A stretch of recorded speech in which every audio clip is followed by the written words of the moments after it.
Dun dun. You all know where that sound effects comes from, right?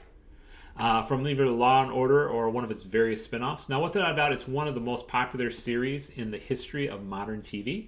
Now, even though I fancy myself a movie screenwriter versus a small screen screenwriter, I think there's can be a lot of lessons that we can learn from Law and Order in terms of story. So buckle up as we look into the men and women of the New York City Police Department and District Attorney officers and learn about their stories. Now, the first step to our understanding is to look at the inspiration for Law and Order as well as the basic premise. So, in 1998, Dick Wolf developed a concept for a new TV series that would depict a relatively optimistic picture of the American criminal justice system. He initially toyed with the idea of calling it Night and Day, but then hit upon Law and Order. Now, the first half of each episode would follow two detectives, a senior and a junior detective, and their commanding officer as they investigate violent crimes. The second half of the episode would follow the district attorney's office and the courts as two prosecutors with advice from the district attorney attempt to convict the accused. Now, through this, Law and Order would be able to investigate some of the larger issues of the day by focusing on stories that were based on real cases making headlines. I sort of look at it like how Star Wars used to be in the day. They used to take on popular cultural issues that were happening during the day. And I think Law and Order is another way, another vehicle to do the exact type of thing, because people are interested in how current issues are happening. And so I think people really like this type of imagination, this way of bringing those type of issues to the forefront. Now, Wolf took the idea to then president of United Television, Kerry McCluggage. I probably butchered that one, so sorry. He pointed out the similarity to the 1963 series titled Arrest and Trial, which lasted one season. That's not a good track record. The two watched the pilot of that series, in which a police officer, Ben Garraza, arrested a man for armed robbery in the first half, and the defense attorney, played by Chuck Connors, got the perpetrator off as the wrong guy in the second half. This was the formula of the show every week. But Wolf decided that while his detectives would occasionally also be fallible, he wanted a fresh approach to the genre, to go from a police procedural to prosecution with a greater degree of realism. In addition, the prosecution would be the hero, a reverse of the usual formula in a law drama, which it tends to be where the defense attorney always is the one who's sort of the hero. Now, this format has been a very successful formula, running for over 20 years with almost 500 episodes. Think of that, 500 episodes. That's a ton of episodes. And it was spawned a spinoff of Law & Order SVU, which I would argue is even more successful than the original, which has been running actually just a tiny bit longer than Law & Order. The difference between the two shows is the characters and the context of the cases. Now, Law & Order does use a formula for each of the different episodes. Notice I didn't say it was formulaic. You might say, well, what's the difference? Now, formulaic storytelling incorporates plots that have been reused so much that they're very easy to recognize. Perhaps the most clearly formulaic plots characterize the romantic comedy genre in a book or film labeled as such. Viewers already know basically the central plot, including to some extent what the ending's going to be.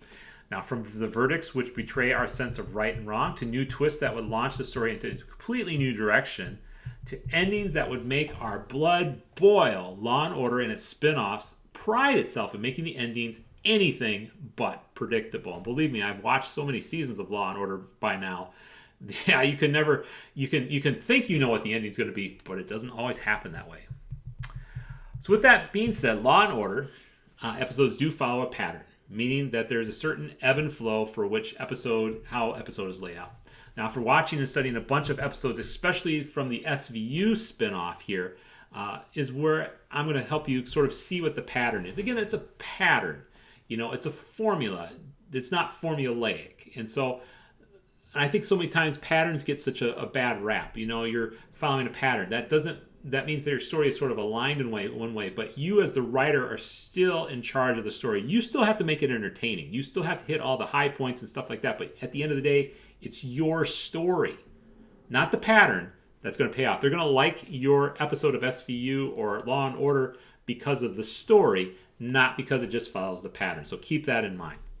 Now, the way that I have the pattern broken down is by dividing each episode into sort of like a 5-act structure. This is just the structure that I'm using. You can divide it into any old way. But And I'm going to use an episode to help break this down with two. So the first act begins the show. It contains a hook, or what gets us audience interested in staying with the program. The hook tends to plop us right into the heart of the action and gets us to see the original victim of the crime, whether there had been a murder or sexual assault or something else. Then we hit our first commercial break. Now, Act 2 focuses on setting the stage. We learn about the victim and the facts of the case during this act, which lasts until around about the 11-minute mark. The tension slightly begins to be turned up. The audience members are immersed in the mystery. There may be a suspect, but then again, there may not be. What is guaranteed is that there is a surprise, which brings us to the next commercial break. Because again, you got to keep people hooked, otherwise they're going to turn off. So stuff like there's a new victim, maybe there's a different killer, or new evidence appears, which blows their current theory right out of the water. And then we go to Act 3, which starts around the 12-minute mark. Each of these timestamps are approximate, so don't take them as the gospel truth. I'm just giving you approximate stuff here. Again, you're sort of understanding what the pattern is, how you're going to lay your unique story on top of the pattern, and how you need to sort of set your story up. But again, it's your story. It's not just the pattern, but you need to make it fit the pattern. It may be slightly longer or shorter depending on what's going on in this particular episode. The story resumes with the officers digesting the surprise from the previous act. They then begin to adjust how they will react to this new information until the investigation gets back on track. The tension, which has been present in low amounts in Act 2, is suddenly turned up to a solid 6 or 7 out of 10. Again, we end on a surprise or maybe a twist. This leads us to Act 4, which starts around about the 19-minute mark. At this point in the episode, we know a lot about the suspect, a suspect, or the suspect. Tension continues to ramp up as we're approaching about an 8 or 9 in terms of tension. So the tension is just, if you've noticed so far, we're gradually increasing the tension throughout this whole time. So you want your audience to be, especially as we get close to that next commercial break, they have to want to stay tuned, and so you have to really ramp up the tension. There are more clues, more witnesses. We feel we have a good grasp on the case, and we know how it's going to go. And then, bam! A new twist. A witness refuses to testify. Something happens to cut the time down in order to get a resolution. Maybe new evidence comes in, or even the suspect winds up dead.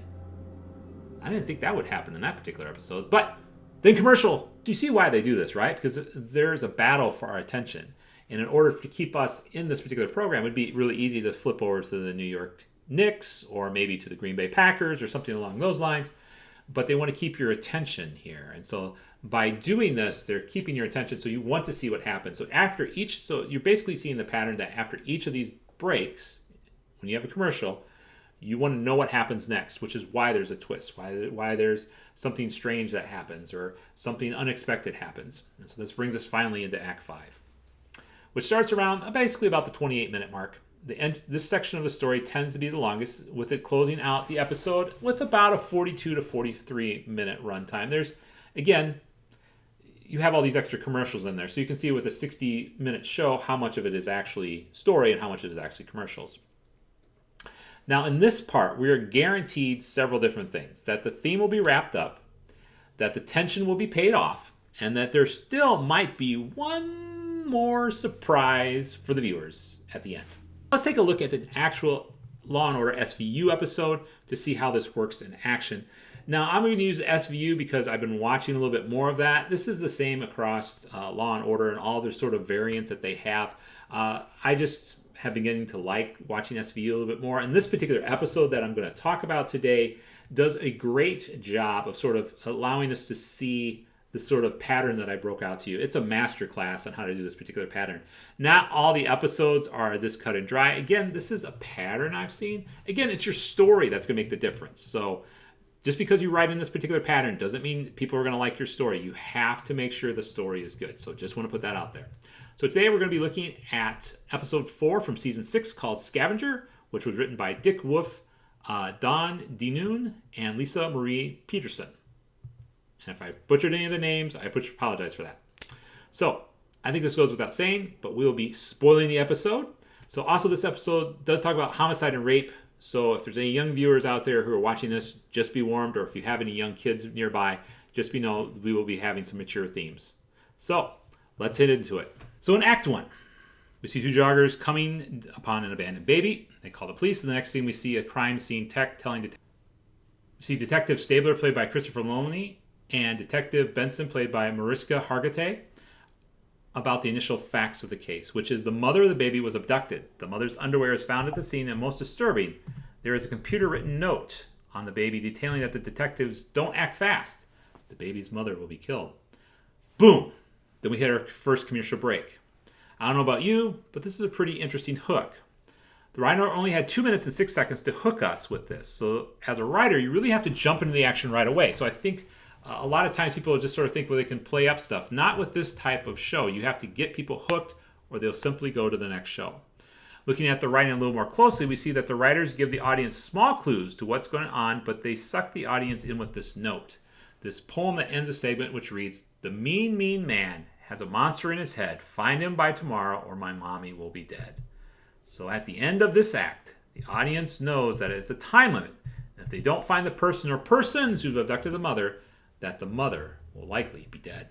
The audience is drawn to what is going to happen next. So the commercial break acts as a tension prolonger. So let's take a look and see what happens in Act 2. The detectives are at a police headquarters, and they sum up with what the audience knows and begins to working on the clues. Now, there's the first big clue was that the note contained the name of a person, Rupert Kilmore.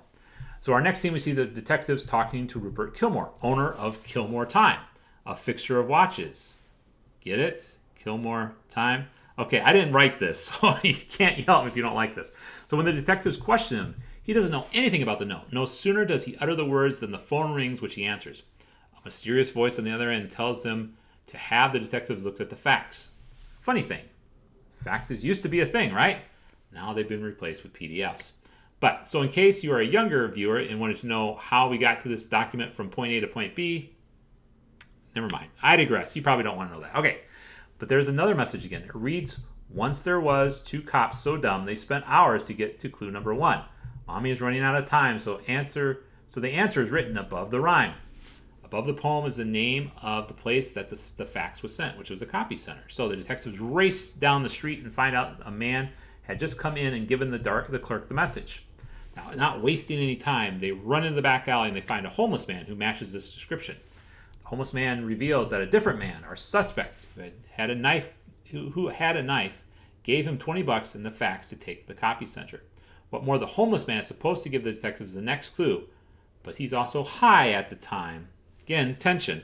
The detectives have to figure out a way to coax the clue from him, which is a series of words: hog, pat, mend, top, and yarn.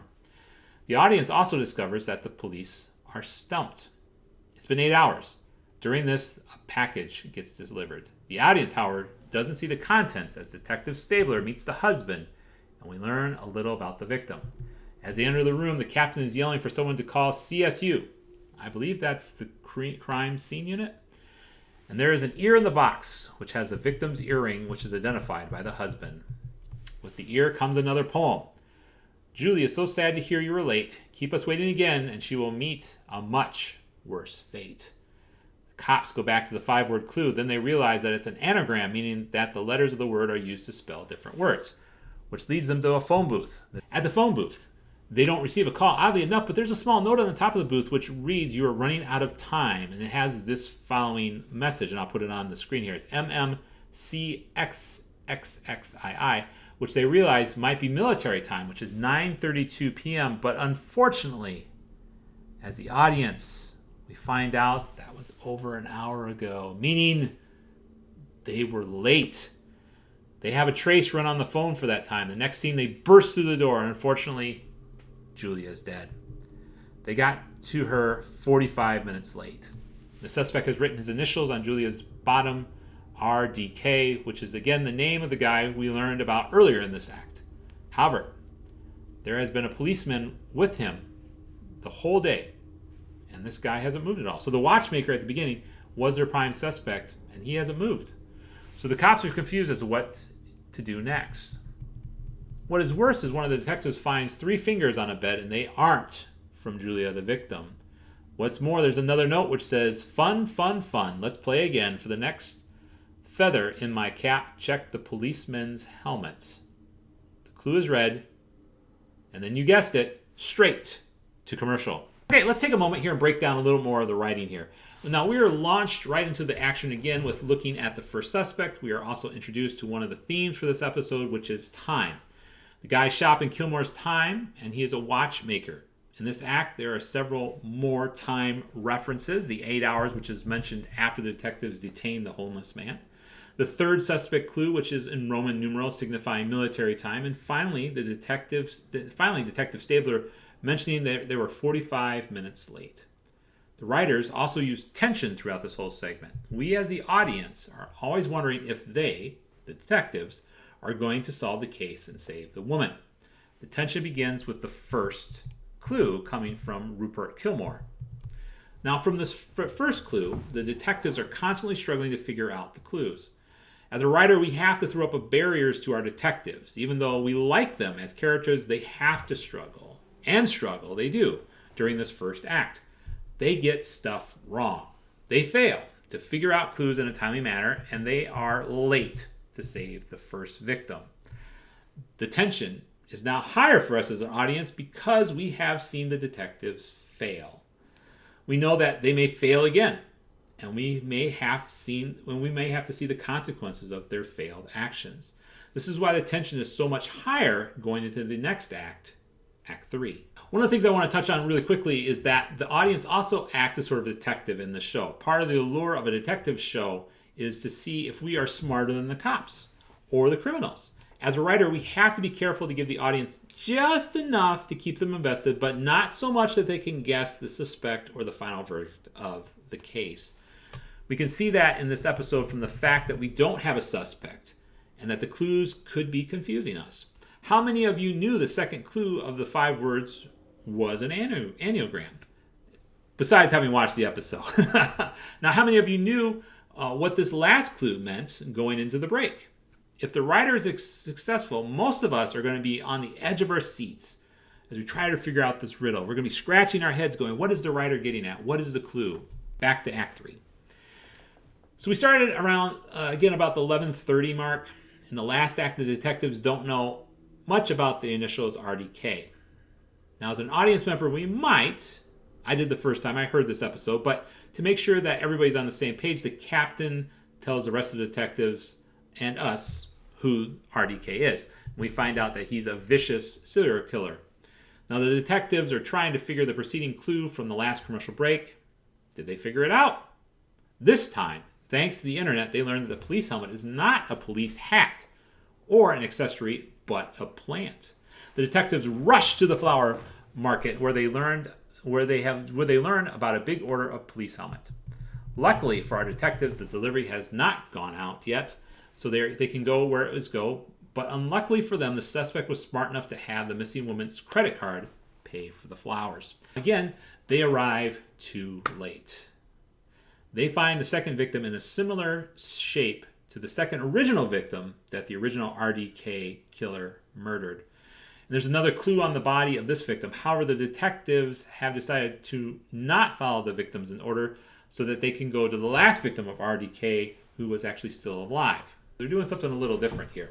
So after a brief conversation where we hear the savagery of RDK had, we learn that there was a reporter who had come to talk to this victim just a couple weeks prior. And this is an important clue to the detectives because one of the things that police didn't release from the original RDK kills was the signature of RDK. However, the new letters and poems have included the original signature.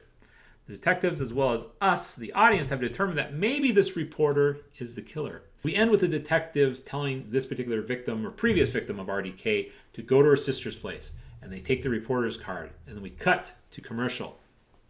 So let's examine the theme around time again. Now, the scenes that add to this theme are 1, the captain telling the rest of the detectives about what happened in the past. 2, the Flowers Mart owner telling the detectives how late he is and his demeanor and having to help them when he doesn't have time. And 3, the detective's decision to upsurd time and head straight to the end of the order to get more clues. Now, looking at the tension, we have seen it elevated again from the previous act. Looking at the tension, we have seen that it has been elevated from the previous act. There's another victim, and this victim dies in spite of the detectives figuring out stuff much faster. As an audience member, we worry about whether the detectives will be able to get that one step ahead. They're still close, but they're not one step ahead. And we're glad to see that they sort of listened to us and have moved in an unorthodox direction of talking to the last victim. The tension is still increasing because we don't know if they, as well as us, have made the right decision to talk to this reporter. Plus, we are worried there will be a third victim. So again, the writer is keeping us guessing. And now in terms of suspect, but right about the 19-minute mark. So as an audience member, we should be getting a suspect pretty soon since the episode is halfway over. And because this is a standalone episode, we know we should be getting close to some type of suspect very soon. So far, the hunt has been pretty logical, and we can follow the decisions very easily. So here we are, jumping into Act 4. We are with the detectives as they figure out who this reporter is. At the newspaper, they find out it wasn't a reporter, but a weird guy from the research section. The clues begin to line up. The researcher likes puzzle books. He uses an instrument that has a blade that fits into the stab wounds. And his coworker thinks he's a weird creep. But, that last one, there's a lot of coworkers that think each other are weird creeps. But I digress. So Benson and Stabler, with a crew of police officers, execute a warrant at the researcher's home. Now, they find out this place is filled with puzzle books. The walls are covered with rejection letters for books he is writing on a serial killer. And another interesting oddity that will come back later in the show is that all the doors have been removed from the closets. But unfortunately, our suspect's not home. Now, back at the police station, the other detectives come in to reveal the next clue that the killer will not be stalking his next victim until Thursday, which is unfortunately only 4 hours away. The detectives have gotten better at figuring out the riddles, deduce that his next victim is a showgirl. By looking at the other victims, they notice that they are mothers as well. Benson and Stabler head off to the Broadway district to see if they can narrow down who the next victim will be. Detective Munch has an idea. He wants to talk to the reporter who first broke the old RDK stuff. We find this old reporter at a club for authors. The detective learns that the researcher has been bugging the old reporter for details, especially ones that were not released to the general public. After going to get some new cigars, the reporter lets the detective know that the researcher has a locker at this facility. How convenient. Faster than you can sneeze, the DA brings a warrant down and they tear through this locker. They find a book with the next victim's names. Quickly, they call Benson and Stabler, who whisk the new victim to safety. Just as they are about to leave, Benson gets a phone call which lets her know that Jeanette didn't make it to her sisters. And Jeanette is the victim, that's the last victim for RDK. So she runs to Jeanette's apartment and finds it ransacked. Though she feels like somebody is there, in the bedroom, under the covers, lies the researcher, the man who's caused so much mayhem and chaos. When confronted with the whereabouts about Jeanette, he just laughs and tells her that she's all tied up. And then guess what? We cut to commercial. So we had about 8 to 9 minutes of screen time again. So Act 4 does a good job of ratcheting up the tension as well as focusing on the theme. In a theme centered around time, each scene of Act 4 is about rushing from point to point. As an audience, we get the feeling that there's no more time as the detectives work at breakneck speed trying to solve the case. The detectives are cool under pressure and do a good job of solving case after case or clue after clue. The problem is that there are more and more riddles happening that no sooner have they solved one than another pops up. Because of the hectic pace, the tension keeps rising until we get to the last scene in Jeanette's apartment, just when we think the detectives are one step ahead of him because they found his third victim before he did. We are stunned to hear that Jeanette was captured. Benson's discovery of the researcher lying in Jeanette's bed waiting for her is tension-filled and causes us as an audience to gasp. And what more? Where's Jeanette? What's going to happen to her? With the suspect revealed, the writer does a good job of pushing the story forward by giving us a new mystery for us to solve. Where is Jeanette? So we solved the mystery of who has been perpetrating the crimes. Now we're solving the mystery of where is Jeanette. And we know he plays with his victims as well as the detectives. The story keeps us looking for clues and also asks us whether the detectives will succeed. Here's the thing about SVU and Law & Order in general. The bad guys don't always lose, and they don't always go to jail. Sometimes evil does win the day. So as an audience member who knows this, we are in doubt about Jeanette and whether she is on this side of the grass. Are you ready? Act 5. Here we go. This needs to hit hard and well, or all this previous setup will be for naught. Detective Stabler walks to the interrogation room to talk to Humphrey, which is the name of the researcher. Time is of the essence. Again, we're looking at our theme. However, Humphrey boasts that he is the last puzzle and he has a long list of rules that if Detective Stabler breaks any of them, he will clam up and Jeanette will be dead. We learn that Jeanette is being held somewhere that requires that she has oxygen. We know that she only has about 4 hours left. The interrogation doesn't go well, and Stabler allows his anger to get the better of him, and he ends up choking Humphrey. The rest of the staff pull him off, and Dr. Wong takes up the interrogation. However, the time Detective Stabler had with Humphrey reveals some important things, such as that Humphrey has had a hard time with his mom. Quickly, they find his mother and rush her to the interrogation room. And during this conversation, we learn that Humphrey's mom considers him a failure. We also learned that the reason he had taken all the doors off of the closet was that she used to lock him into the closet so she could watch her Humphrey Bogart movies. Humphrey was named after Humphrey Bogart. Humphrey lunges at his mom, but Detective Stabler intercepts him, and they proceed to drag him to a closet and toss him in. Unable to bear it, Humphrey gives up the location of Jeanette. Detective Stabler and Benson find her and rescue her before she runs out of oxygen. The end. Wow. Was this an episode of exciting TV or what? Now, the writers did a good job of bringing us home. In terms of this theme of time, we see it played out even more hectically than we did in Act 4. The first couple of moments of this act, which started at 28 minutes, really enforce this sense of time.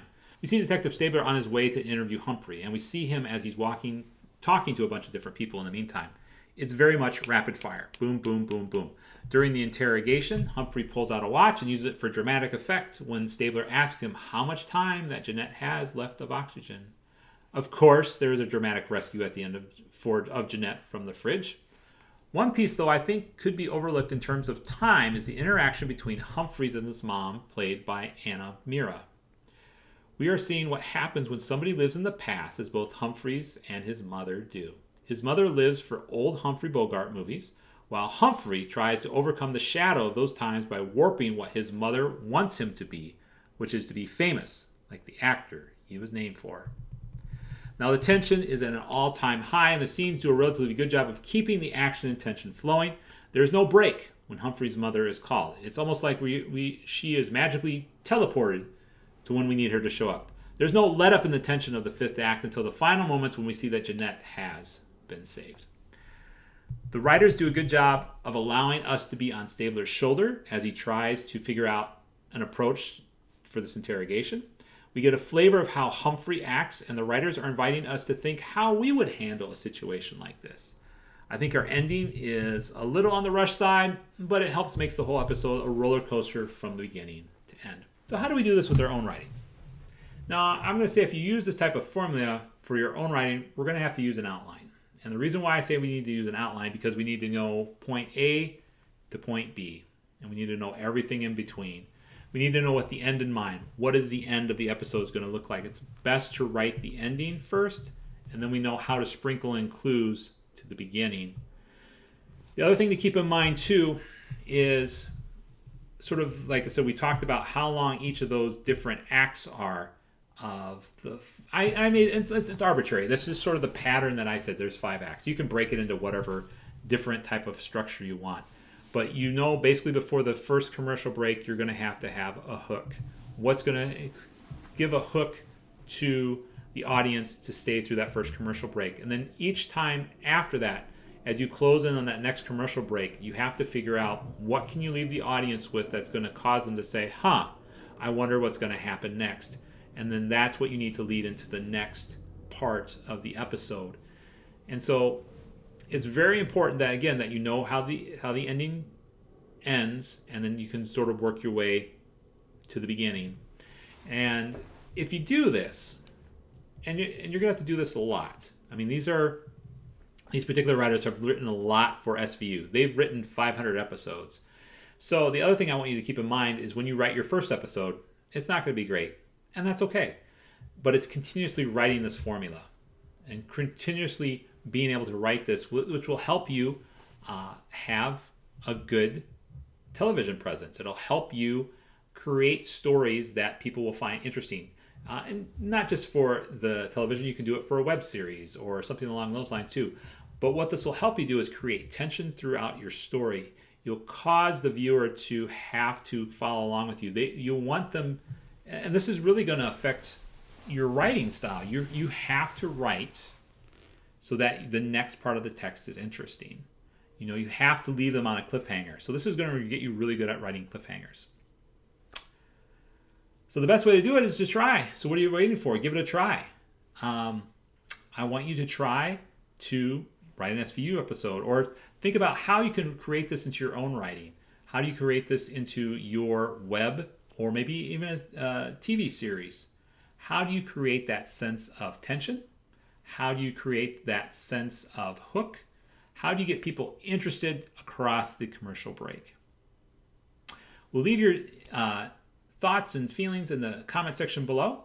Let me know if there's a different Law & Order episode you want me to look at. We can digest again and go through and take a look and see how this sort of pattern is reflective in that. Well, until the next video, live well and write well.